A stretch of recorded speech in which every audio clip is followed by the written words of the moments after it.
No. I know because I saw a video. He's also great at being fixing hair. Maybe Mac is not liking this now, but he's very good at it, and he yes, helps you a lot. Yeah. I saw the video, and he's like very skilled at this one too. So Fon don't need to go to a professional hairdresser. She has it that also at home. Right, Fon? Yeah, มันมี yes เนี่ยโมดูดิมันมีอยู่ในรายการสั่งแต่มันไม่มีรายการส่ง yes like yesterday we just like my sister she bring like a hair color for me, right? And I tell her that okay, start price with in Dubai to do hair color is 350 dirham. And the problem is I have no time. And then she said, no need to do that, I bring for you. But she go back already, who will do for me? I just tell Mac, can you please tell me? Yes, I can do anything. Okay, then I just like make a video when he do hair color for me. But actually, okay, not bad for the hair. Yeah. Oh, you are so lucky, Fon. And not only the color, he also like fixed the hair when the color was washed out. Full treatment. That's cool. Yeah, it's fantastic. So come to the point. You know, the basically world is really moving forward. Hope everyone here, congratulations for who actually joined today, because Lotta is going to give us a very I'm not telling about it's a training, it's a more than a training, it's an information, and you need to like very concentrate on this, because you will be use this Web3 thing next in your life. So it's a very important thing that you understand like everything what she is telling. Of course, then you have to do your own research, and we are moving into a new era basically. Yeah, we are actually moved into new era, but we like many of us actually don't understand what it is, what Web 1 was, what Web 2 was, and what Web 3 is. Actually, we mix up and we don't know what was the era was. And then this is the new era. We want to learn a lot, because it's not like Web 1, it's not like Web 2. Web 3 is different thing, and Web 3 is like connected in many ways. So of course we will learn a lot of things from Lotta today. Take your pen and paper for sure, and you will like learn a lot. Like you guys need to have concentrate. Okay, so that's all. Over to you, Lotta. Okay, thank you so much, Narul. And yes, and Web3 is probably something that all of us have heard about, because we hear it on social media. We hear it also when it comes to Crowd1 is also speaking about the Web3. But what I will go through today is made for being a document. So when you see the slides now, don't get afraid, because it will be quite a lot of text. Don't bother to read the text. You can listen to me. And also, as Narul said, it will not be that after today's session you will know everything about Web3, because no one today knows everything about Web3. It's important that we understand that there is no experts in either Web3, either in NFTs, yet today, because these are still new areas for us. But if we apply and we start to learn, for sure in a certain time, more and more people will have more and more knowledge, and that's what I want to give you today. So there will be probably a lot of new information for many of you, quite a lot of text. Don't think so much about this one. I do this one today, and probably we will have a similar training in not too long time, where we can make it even simpler with more pictures. It's just that for today I didn't have the time to do this, so I actually use a material I have done for information. that's why it's looking like it's looking. But let's start. Okay, so here we go. If I can get my slide. So wonder what Web 3.0 is about. Most of you have probably heard it as Web 3 because that's the way how we speak about it, Web 3.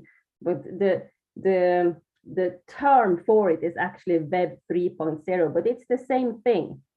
So this will be a very simple overview for you to follow a little bit what everyone more or less are speaking about today.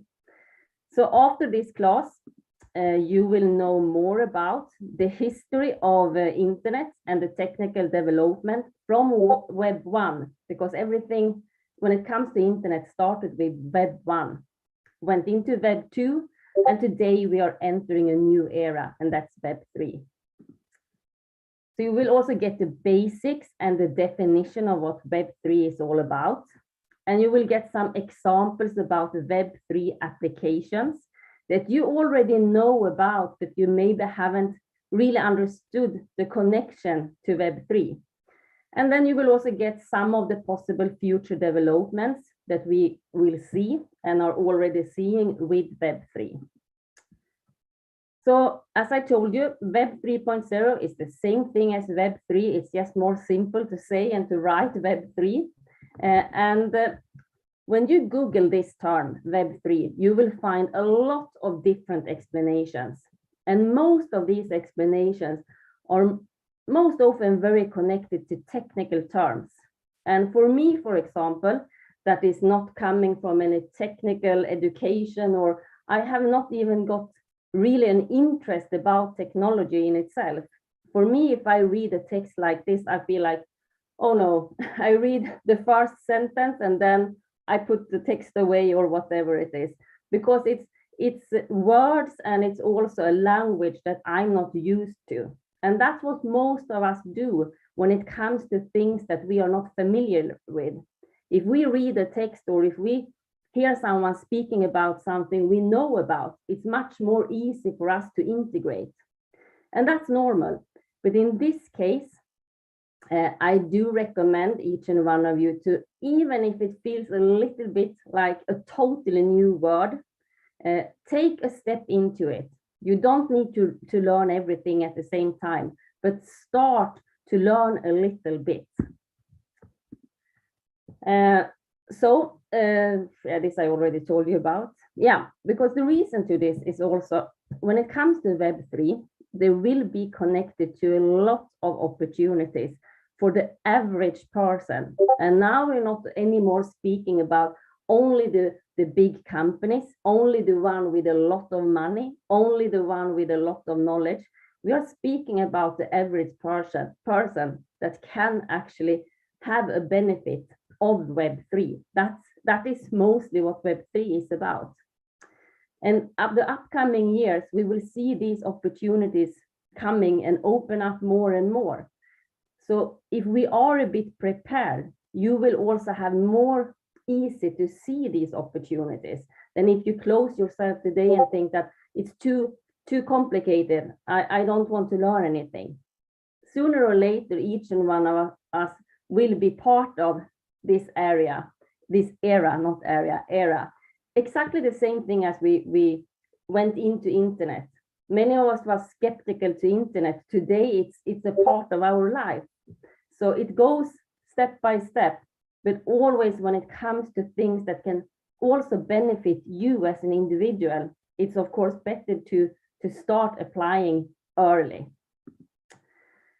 So Web 1, Web 2, and Web 3, if we then look a little bit about the history, a little bit about explanation, and also the definition of these three. So Web 1, that started already in the 1990s. I don't know how young or old you are, but if you was born in 1990s, you are raised with Web 1. That's like internet is nothing new. That's a part of your life. But if you are like me, that I was already an adult at the 1990s and even got my first kid in the 1990s, then this was something new for me. I needed to learn, I needed to understand many things. I for sure had a resistance at that time for computers, for mobile phones, for everything in the beginning because it was new. But at that time, internet consisted of static web pages. So it was about read only that we could do. Read only means that when you opened up a page on internet, you can read the text and you could use that information. If you wanted to look up a word, instead of taking a lexicon or a encyclopedia, a book, you could use internet to find this information. That was a part of Web 1. So right now, there are platforms like Facebook, you have Netflix for movies. These did not exist in Web 1. These came later. So the big ones in Web 1, that was websites like Britannica Online, Yahoo was one of the first, where you could find information. So that's why we say Web 1 was about read only. It was about giving us information. When it comes to IP, HTTP, URI, HTML, was the provider of the technical infrastructure in Web 1. Then in 2000, the dot-com bubble actually was knocked out. A lot about pages was about .com in Web 1. But then in the 2000s, these more or less disappeared more and more. So many of the internet companies, they also disappeared from the market. It was like a huge amount coming in first, and many then disappeared during the 2000s. And regardless of this setback, the tech world, they kept focusing on further developing innovations. So then came JavaScript, it came HTML5 and CSS3. These are totally technical names, so it was totally new for me too, but it's a development from the first ones. And that then resulted in the rise of Web 2. So Web 1, right, oops, I need to do like this. We can move this and we take away this. So while Web 1 was mainly about transmitting information and creating login, if you had anything, a page you wanted to log into with Web 1, you needed to have a username and a password. You can still see this on a lot of pages. You need to create a password and a username. When it comes to Web 2, it was more about interaction. So users, they make their data available in different service providers such as social media, Instagram, Facebook, Twitter, and all these platforms, e-commerce pages, Amazon, and so on, and also different payment providers. And that means that it also comes an application that you can download as an application. You didn't only have the information page where you could read information, and you did also you started also during Web 2 to be able to log in through these providers. So if you have a Facebook account, you can have a password and a username, but you can also log into another page with your Facebook account.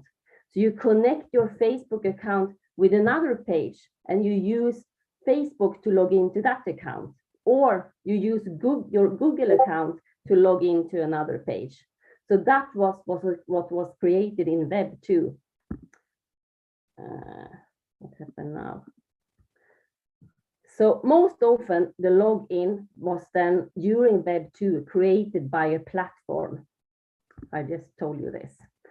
So if we take, for example, Amazon and Facebook as an example, unlike Web 1 websites, to Amazon and Facebook users, can access the same web page, but see completely different content. If I log into my Facebook, Nurul log into his Facebook, even if we are on the same platform, we can see totally different things. One thing is, of course, because we have different friends to follow, but also when it comes to the contents. And that is because both Facebook and Amazon, for example, they receive additional data from us users. What are we looking at on the internet mostly? If I looked at some shoes, suddenly I can see these shoes pop up in my Facebook like an ad, while Nurul had not looked at these shoes, so he will not see these shoes in his Facebook, for example. So that is how Web 2 started to interact. So actually you and I, we provide these pages with our own information. So here you can see then Web 1, username and password, read only. Web 2, the development of Web 1, where the platforms then started to also receive different information from you and me as a user. So we could start to sign in with Google, we could start to sign in with Facebook, or even with Twitter.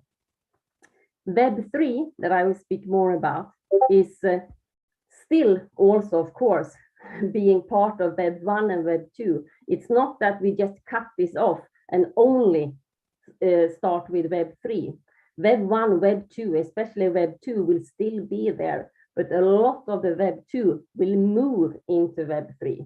And Web 3 will be more about, for a login, you will use your own wallet.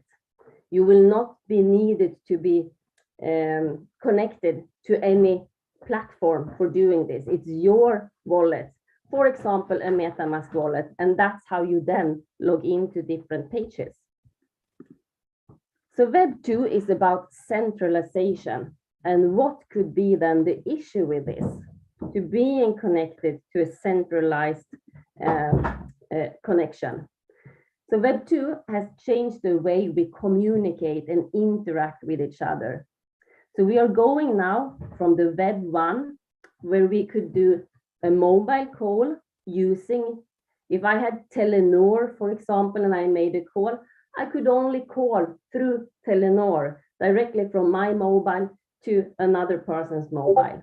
With Web 2, we can use these applications that we have given out information to.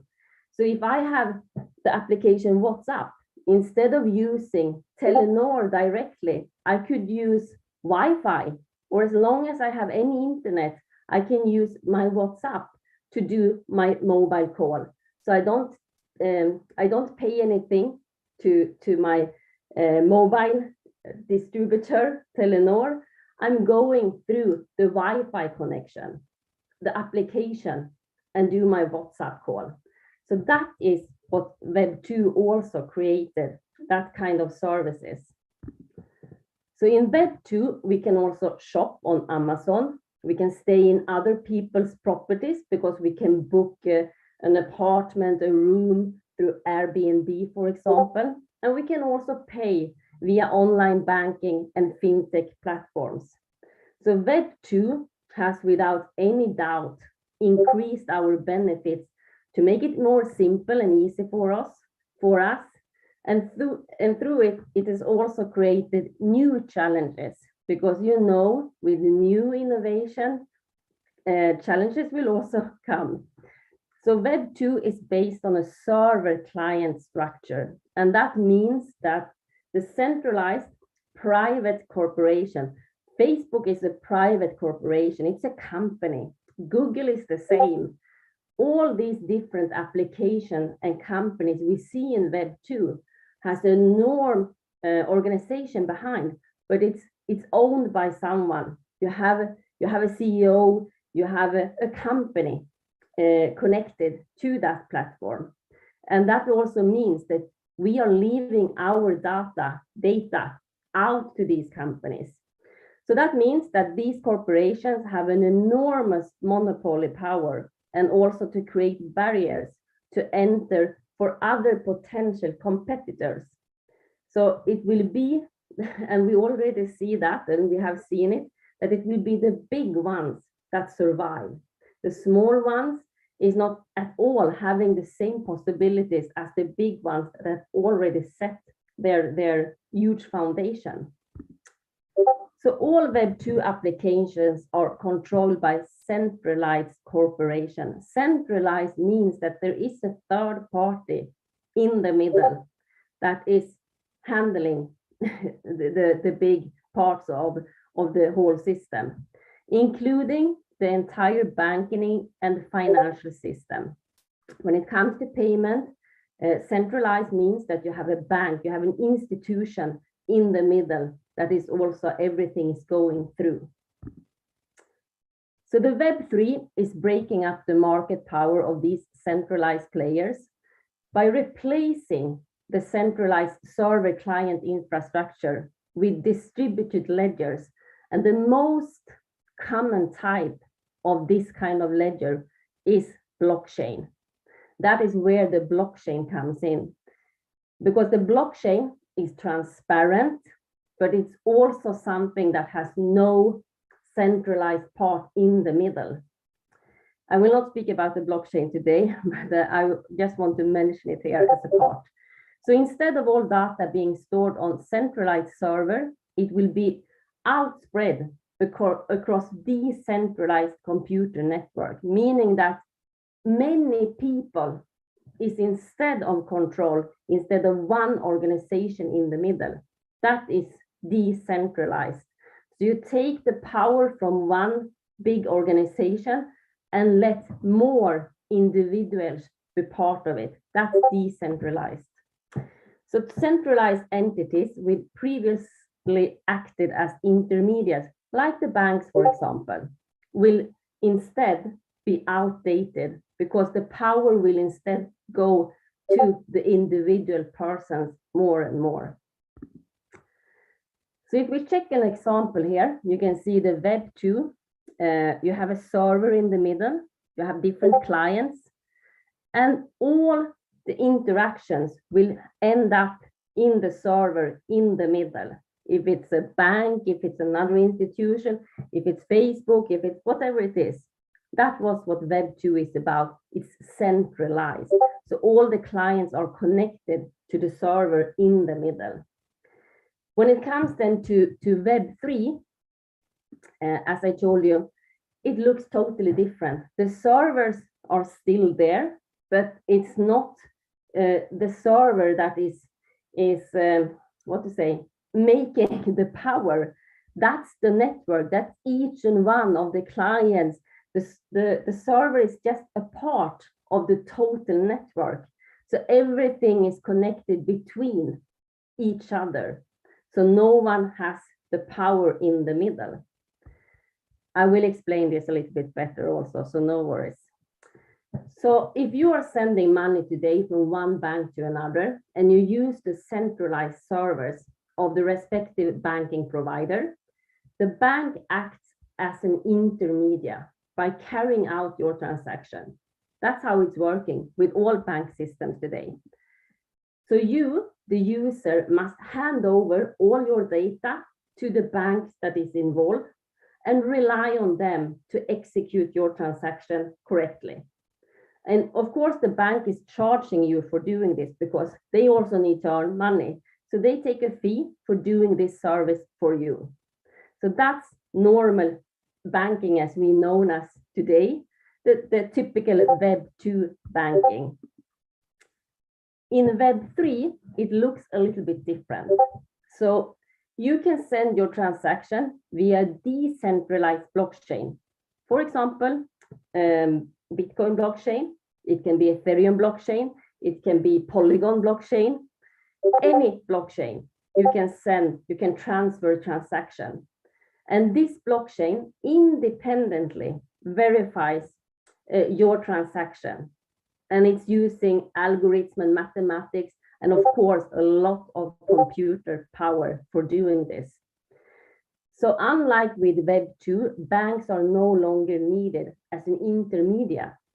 Also, that means You, the user, can keep control over your data. You don't need to handle it out to centralized organization or institution.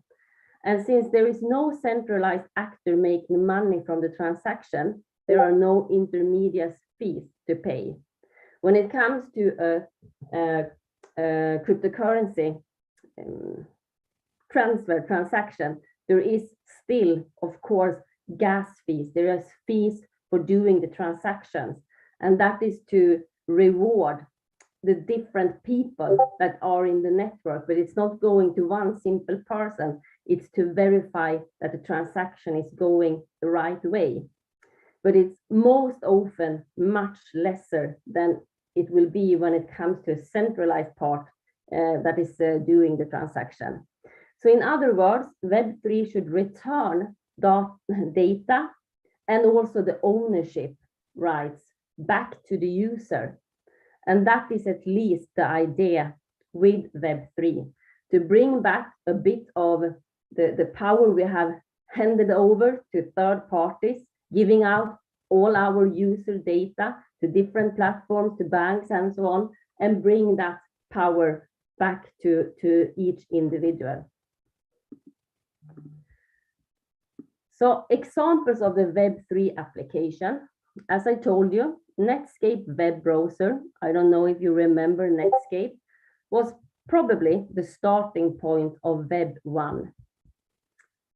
For some of you, you might even remember Cat Web, but that was not a web browser like that. That was more like a search where you could search different pages, Cat Web. And the start of Web 3 could have been the launch of the Bitcoin network.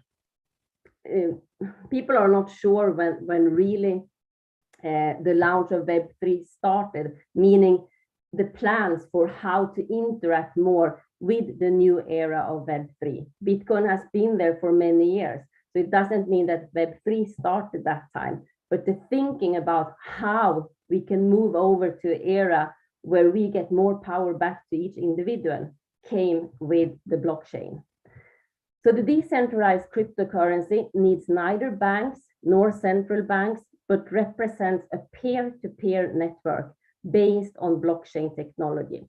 We need to remember now, because maybe you're feeling now that, wow, this cannot be legal or compliant. I mean, who should everyone just connect to their own parts and no government, no one has the insights? How would that be? Of course, this will be more and more regulated, and we already see it. It's not about being illegal. It's not about hiding or doing money laundering and so on. That is always connected. This question always comes with cryptocurrency. It's about bringing back more of, not needed to give out all our information to third parties, but that also means that we will see more regulations when it comes to Web3, when it comes to do interaction with sending, transferring money and so on. And that's normal. That's something that is part of Web3 too. So 5 years after the launch of the Bitcoin blockchain, the same technology was used to develop the Ethereum blockchain. So Ethereum makes it possible for the automation of token-based transaction, and they are using smart contracts to do this. So today, a variety of applications run on the Ethereum blockchain and also on other blockchains. So these include decentralized financial application, that is shortened by DeFi. You have probably heard DeFi also. You will hear a lot about words, and we can do more trainings where we go in more to these things, because they need their own session to go into it. So now you will just hear the words, and you have probably already heard them, but they are also part of Web3. So DeFi means decentralized financial application, or decentralized financial or structure.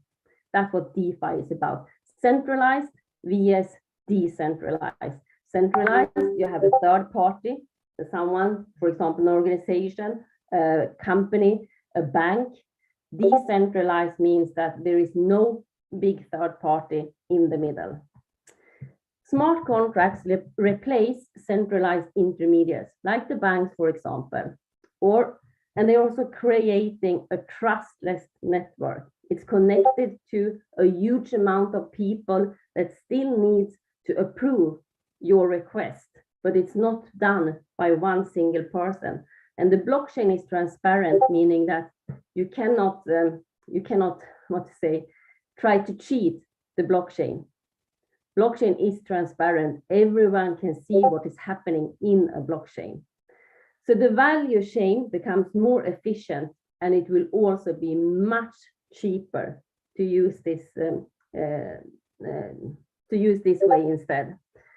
So the CEO of Binance, he was the 5th of February, he was tweeted on Twitter that he also sees the start of Web3 connected to the blockchain. So for him, very simple, in simple words, Web3 is about blockchain. So short and simple about non-fungible tokens and Web3 then. Same thing here.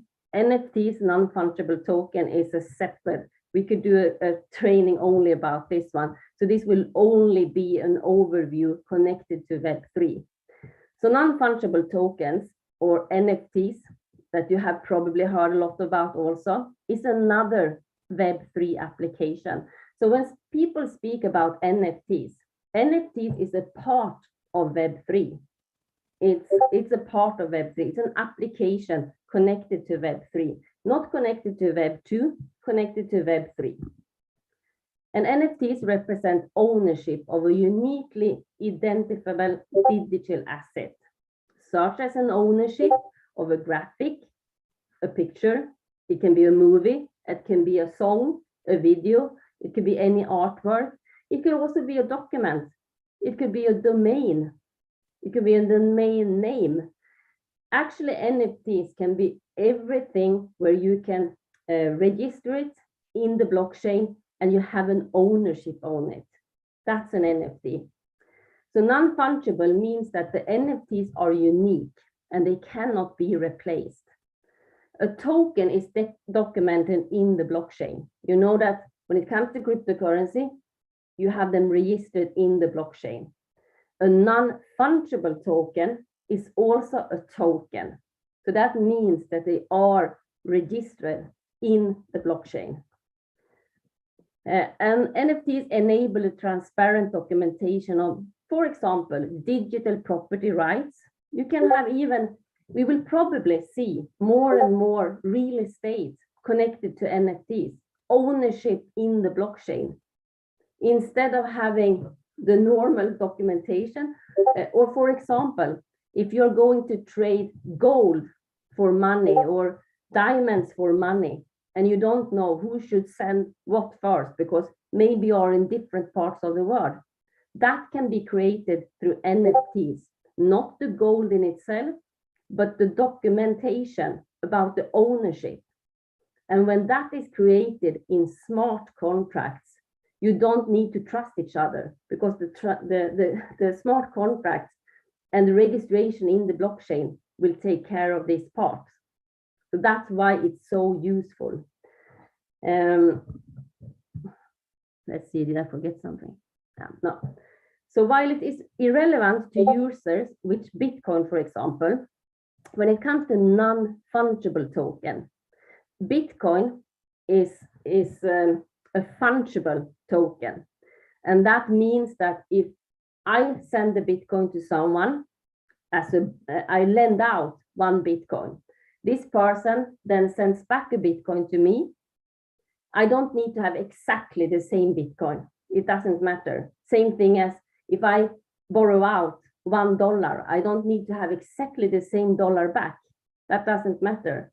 But when it comes to NFTs, non-fungible tokens, if I send someone an NFT and I get another NFT back, it's two separate, totally different NFTs.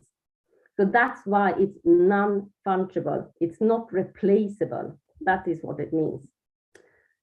And the banknote example, $10, is also non-fungible because a banknote has its own serial number. It has a number that is unique for only this banknote. So that is unique and it's non-fungible. But the difference here is that a banknote is not a token because a banknote is not registered in the blockchain. So it's not a token. It's still non-fungible because it has its own serial number. So it's unique in itself, even if it doesn't matter for us if I get another dollar back, as I told you before, but it's not a token because it's not registered in the blockchain. An NFT is unique, it's non-fungible, cannot be replaced because in that case you get another one back. That's why it's a non-fungible token because it's also registered with your ownership in the blockchain. NFT, non-fungible token. So short and simple then about DAOs. You might have heard about DAOs too. And what is DAOs connected to Web3? That is also a part of Web3, DAO. If you see this, this is a very small picture right now. This is a legal entity, an employment contract where you have a CEO on the top, you have top management, mid-level management, you have a non-management, you have lower non-management, and so on and so on. That's like a pyramid, you know, the structure of any organization, any company is like a pyramid when it comes to the legal entity. If we then check for a legal entity when it's connected to Web3 and to DAOs, it's totally different because here you have no CEO on the top, you have no top management, you still have these people, but they are connected to a network, to other people that is connected to this entity, and everyone has the same voting rights. I will go through this. So Web3 could also replace conventional types of companies with new forms, actually, of decision making. So decentralized autonomous organization, that is DAO. Decentralized autonomous organization, DAO. That's what, when you hear people speak about, let's see if this can be a DAO. That is exactly what they mean. It's the new type of entity that can be created in a Web3. And it's very different from the Web2 entities where you have the structure of a CEO and so on. So a DAO could replace traditional corporate hierarchies, the structure, by replacing centralized ownership with the governance mechanism based on tokens. So when it comes to a DAO, you have tokens involved. So with the DAO, decisions are made democratically through voting, and the voting rights are based on the number of tokens that you own. So if you are part of any community and they are then creating a DAO, you have tokens in this community. The more tokens you have, the higher voting right you will have. So the employees of a DAO are also compensated for their work in tokens. So here we are not speaking about fiat currency when it comes to compensation for work done in a community that has a DAO. You will get paid in that community's token. So instead of receiving a salary set by a management, they are paid accordingly to their contribution to the DAO joint mission and the ownership rights in this DAO. And the goal is to create additional incentives. Sometimes you have also a voting right, even if you don't own a lot of tokens. Most often a community in a DAO always have a voting, maybe not a voting right, but they have always the right to explain, to express their opinions. And it's always open and transparent for everyone to put what they think is a better way, or whatever they have that they want to bring forward, they can do it to the whole community, and then the DAO will vote for if they approve it, if they think it's good or not. So this does not need to come from the founder of the community or the CEO of a former company, for example.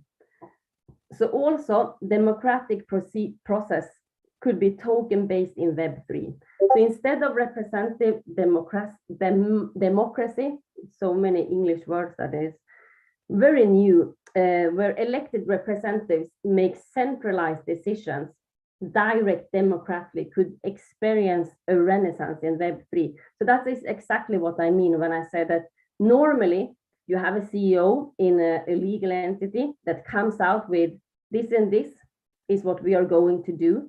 And then if you are maybe in the top management, you also can give your view of it. When it comes to a DAO, this will not be,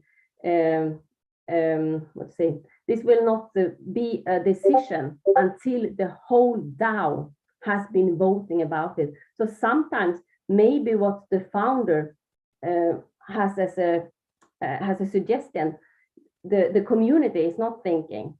So that means that if there becomes a voting, it will not go through because the community is not thinking it's a good decision. So this means that the community together with for example, the founders will make decisions together. That's a DAO. If you have a huge community, that's why it's going also depending on, for example, how many tokens do you have in this community? Because if you have a huge community with many people owning tokens, we also know that this decision might not be what the majority are thinking. So that's why they go on the more tokens you have, the more voting rights you also have in the DAO. But it's brought back to the community and not only to a small part on the top. So elected representatives are ultimately also intermediaries that the token-based governance organism could replace. You don't even need to have elected people anymore. The DAOs will actually be the organ that is making the decisions totally in a fully DAO. But then there is also different kind of DAOs, and many communities, they start with a legal entity, a normal entity. You have a founder of a project, you have maybe not a CEO, but you have founders. And first you set the foundation of your project before you move into DAO, where you let also the community have the voting right. That is the most common so far, that you have someone that has a very good idea, they have the expertise, they have also the money, the financial parts to create your project. Then you put in what you are planning for this project, and then when it has went through different steps, you create a DAO instead. So the community has the same rights as you have to actually have an important interaction with the project. Enough with DAOs now. So that's a little bit about DAOs. And you will probably also see a lot more about DAOs. When it comes to communities connected in cryptocurrency, in NFT projects, most of them that are serious and are thinking very long term, they also have a plan for a DAO including in their plan. And then we go in short about the metaverse and Web3. Metaverse is also something you have probably heard a lot about. That is not any new era in itself. That's also a part of Web3. If Web3 is not there, there is no metaverse. So as I said, NFTs, metaverse is part of Web3. So Web3 is the big new area that is containing these different components. So all these use cases could eventually come together in one so-called metaverse. You can have DAOs, you can have NFTs, you can have communities connected into different metaverse. So we are not speaking about one metaverse at all. Each community could have their own metaverse, and we already start to see this happen. We have already different metaverse connected to some games, connected to some communities where people can interact.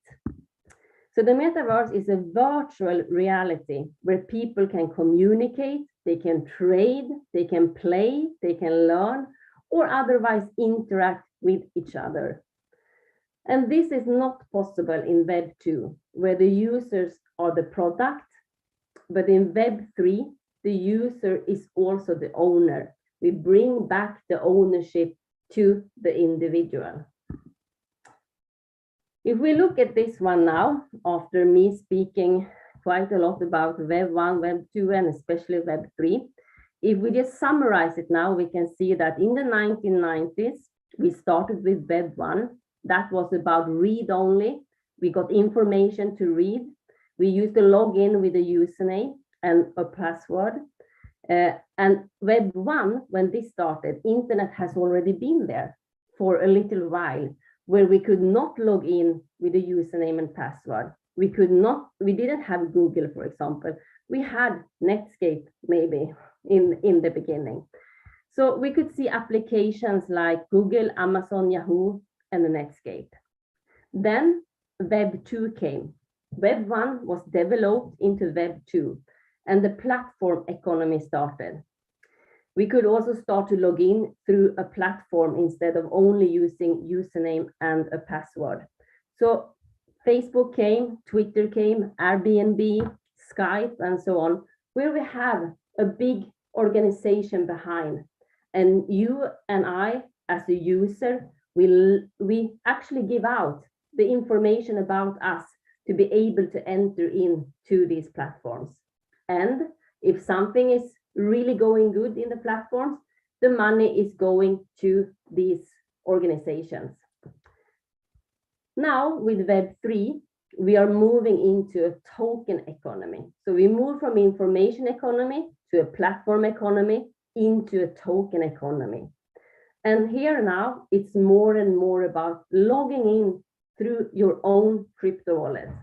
We could see it now. A very good example is that Planet IX went in totally to Web 3 2 days ago, meaning that you cannot anymore use your username and password. You only connect through your wallet. That's your login way.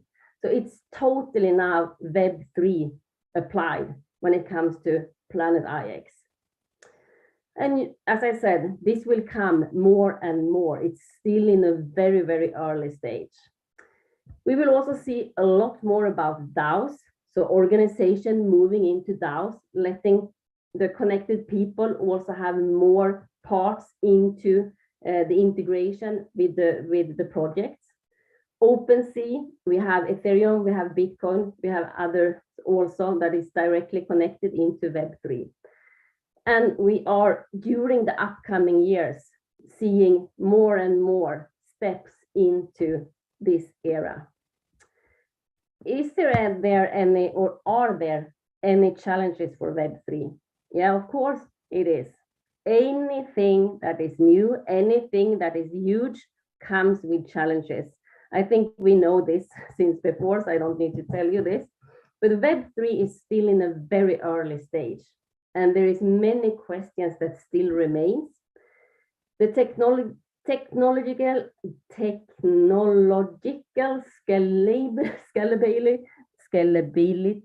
scalability. Yeah, that's how it is. You can read the word yourself. It's much simpler than listen to mine at this time. Technological scalability, yeah, is one of the critical challenges, of course. And same as it once was in Web 1, as the data proceeding speed, it's much faster speed in Web 2 today, so far, than it is in Web 3. For example, a Bitcoin transaction takes much longer time than if you do a Visa or MasterCard transaction. That's a fact today. So this is something that is still a challenge. There needs to be options for transactions in Web3 to speed it up, to really have the same scalability as we had in Web2. Also, the user experience of Web3 applications can't keep up with the Web2 applications still, not yet. For example, it's more complicated for users to take a loan, for example, in a Web3 platform than going to a normal bank and take a loan in the Web2 world. That's still also something, for example. Then there is the question of how decentralized is really Web3 as today. So as of today, the functionality of Web3 is still depending on the Web2 infrastructure. Because if we just look to Amazon, for example, that is connected to Web2, these services is still very, very important for most of the Web3 applications to even exist. So it will not be that everything in Web2 will just get closed and then everything new will be found out in Web3. The Web2 companies, these ones that today have really benefit while being in Web2, they need to apply to Web3. We could see Facebook already started this, going into Meta, also starting their work with the VR, Oculus, and so on. They are taking their step into Web3. And more companies are doing this, but still there is an entity behind. So that will also take some time. So many centralized applications are also funded with venture capital firms,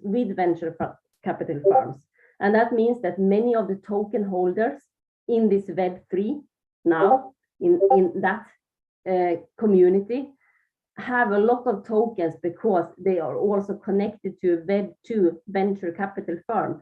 So that's also something that still needs to be worked out. So everyone more have the same possibilities with Web3.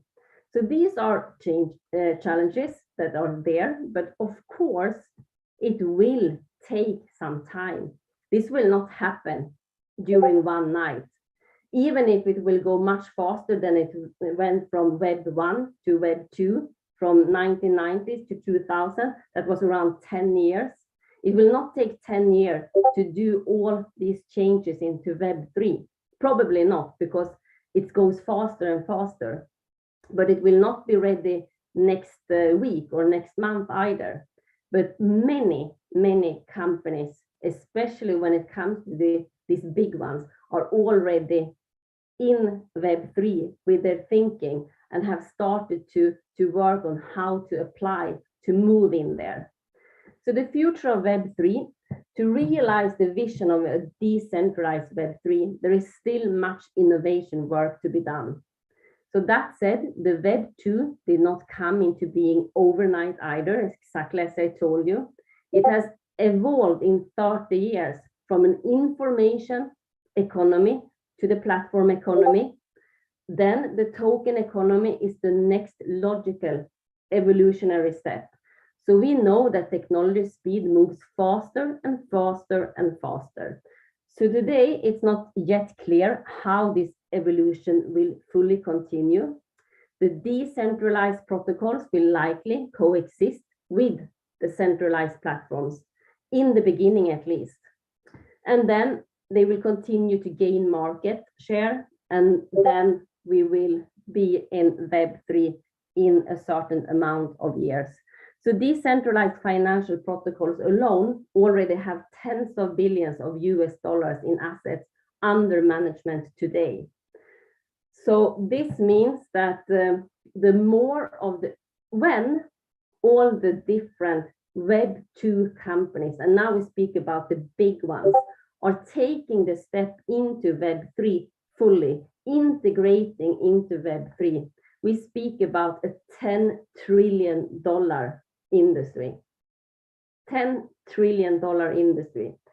And according to the people that is following this, that is experts in their field. I said that no one is experts in Web3 and NFTs yet, but now we're speaking about the technology behind. They are thinking that in 2026, many of these companies, 2026 is just 4 years away. Most of the big companies have went into Web3. That's only 4 years, and that's a $10 trillion industry. But the future will tell how fast it will go. There will still for sure be more different kind of challenges, but also new innovation that will speed it up. So as the transition from Web 1 to Web 2, moving from Web 2 to Web 3 will be a gradual innovation procedure, it will become clear which technology and also business models that will be the best in the long term. So there are for sure opportunities for early adapters. That's why we bring this up with you now. Some of you will just feel that this is just too much information. I will take it when I must do it, and it's fine. Some of you will feel that, okay, I will start to listen more and learn a little bit more about it, because there is no era like this that has been so much open for us as an individual, for the average person. Web 2, as I said, was not for the average person unless you was a millionaire, millionaire, billionaire, and or had a lot of experience and knowledge from studies, so you could implement yourself into Web 2. Web 3 is open up for a lot of these opportunities for each and one to actually also have the possibility to benefit from this $1 trillion industry that is on the move. So Web 3 is a critical tool towards greater financial possibilities for everyone. And in the end, we will live in a world where technology is already a big part, and where we sooner or later needs to apply, exactly like we have applied to internet the last 25, 30 years.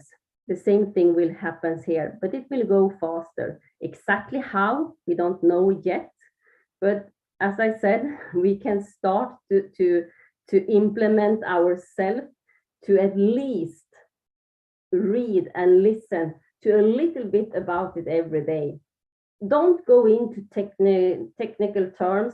I put it out some technical terms here that might have been too much, but as I told you, this was for an information material. This is not usually giving out as a presentation like this.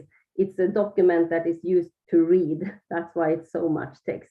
But I hope that you have got at least a little bit more understanding about the difference between Web 1, Web 2, Web 3, where we are heading to, and why it could be very good for you to look into these different parts, to NFTs, to metaverse, to blockchain, to crypto, being part maybe later of a DAO, and so on.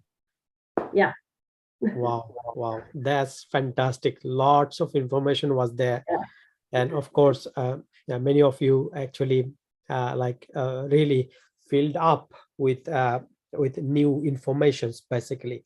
And especially you spoke about a DAO, and this is really a good thing. It's not only for a tokenization. It's only not with connected the token. Now, the big companies, like, they are planning to convert their shares into like blockchain, and like DAO will be like a very driven thing for the shareholders. Basically, it's basically benefiting much people. The new technology is coming, and is like a beneficiary for all the people, much people in the ground. And many, I think the DAO is a thing, like it's not far away, that many government will use this DAO for the voting. It's not far, maybe like in very few, like 5-10 years from now, we can see that some country invented DAO voting system, Yeah. so it's easy, it's cheap, it's easy, and 100% transparent and secure, no manipulation, it's a very good thing. So yeah, I'm really excited about everything decentralized. So every word you see, DeFi, DAO, like everywhere, so is called decentralized. So no one will control you anymore. So this is really where we are going to. A lot of information was there, and Yeah, I know. Yeah, I know. You still can speak more an hour or maybe hour or two, maybe, because you have done a lot of research on this those things. Yes, and yeah, and you are doing like many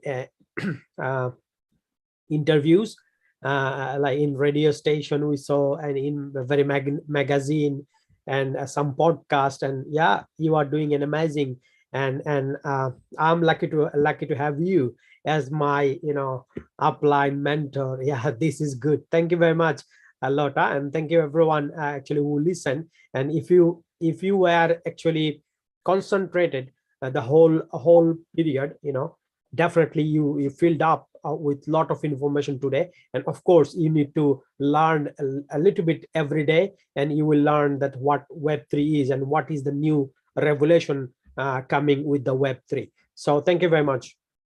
Thank you. Thank you.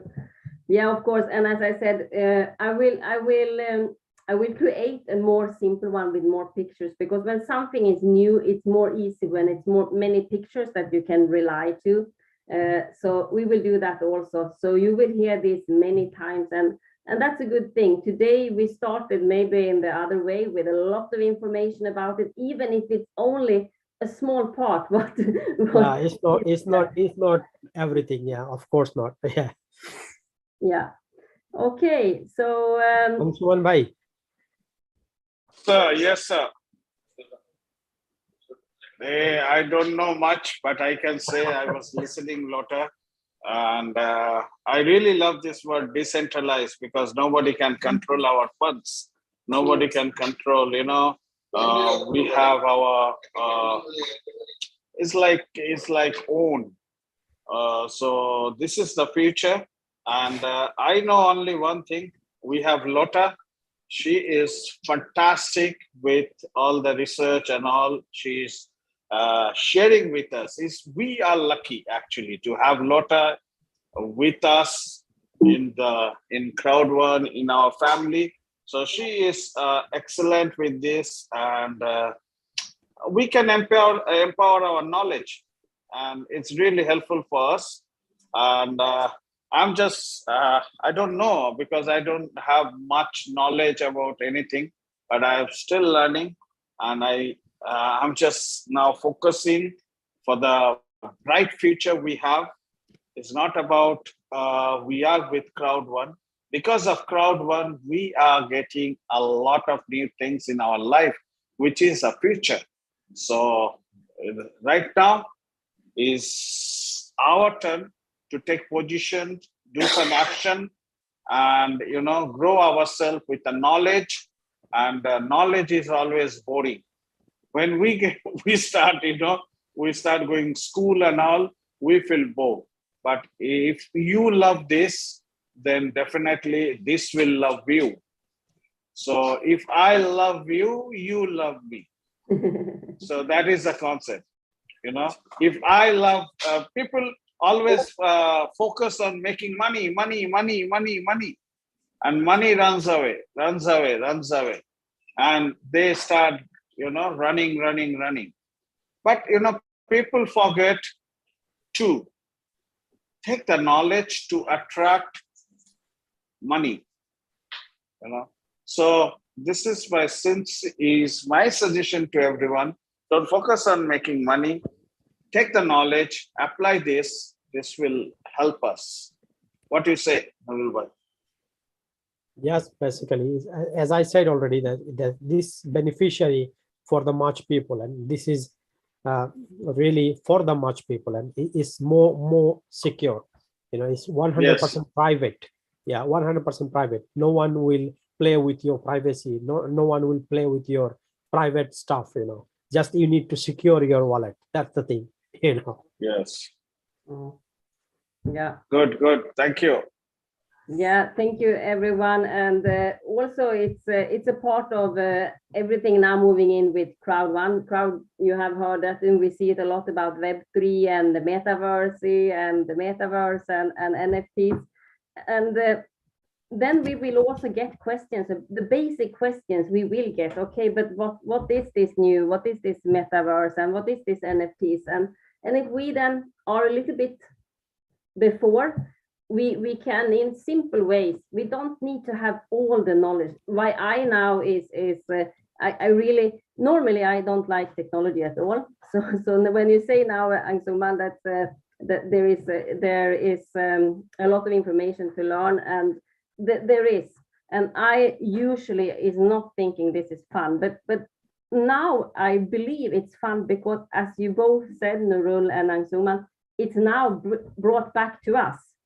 So yeah. I think that is a huge difference from Web 2, when everything was connected to big companies and being part there. Now it's coming to us, but it also will mean that if we are not really taking the opportunities when they are coming, it doesn't matter that it's coming back to us because we didn't take it. So that's why I think it's just important to at least start to have start to get the information, start to learn a little bit. There is no rush because this will not happen until tomorrow, but at least start to be a little bit more knowledgeable. Yeah. Otherwise, you might have to learn a lot, in some day, because maybe you will stuck in some point and you need to learn a lot day and night to understand those things. So because this is the future, and you have to go through this. So think about, like, if like 5 years ago, 10 years ago, no one have Facebook, is still okay. But now if someone have no Facebook, no Instagram, or no social media, what do you think? They can live a life? No, it's different. Yes, some people still have, for some reason, but still, so we all have like social life. So the next thing that now you have Facebook, you have Instagram or Snapchat or some WhatsApp, some other social media. Like tomorrow you must have a Web3 wallet or Web3 thing, So without Web3 you cannot run anything. So this is really cool. And one thing, many people actually stuck with MetaMask and Trust Wallet. They are actually seeing the Trust Wallet and MetaMask. So the thing is, your wallet is not Trust Wallet wallet. Your wallet is not a MetaMask wallet. Your wallet is a blockchain wallet, basically. It will work in any platform. Same seeds. If you have like same seeds, mean that if you have like 12 like personalized code, basically 12 personalized code, and you can use in anywhere. So if you have some asset in your wallet, this is not in MetaMask, this is not in Trust Wallet, this is in your wallet, which is in blockchain. Basically, no one can manipulate this unless they get your seed, so they get access of your wallet. So very clear thing that MetaMask is a platform where you can use your basically wallet. Trust Wallet is a platform where you can use your wallet. Basically, is like very maybe some people find this complicated, but it's not complicated. If you understand these things, it is easy and it is more secure. And when you understand these things, you feel confidence, you feel secure, right?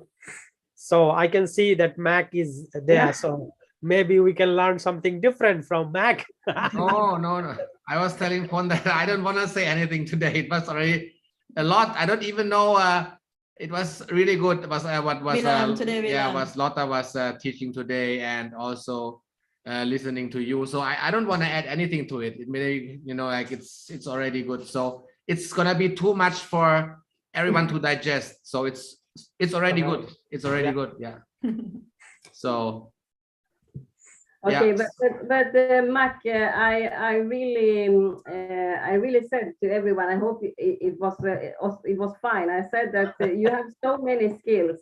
You are not only working with the leadership with fund, and you are in blockchain, and you are in crypto, but you also have the skills to be a professional hairdresser. I mean, wow! I saw the video with it when she was fixing her hair. It was like, wow!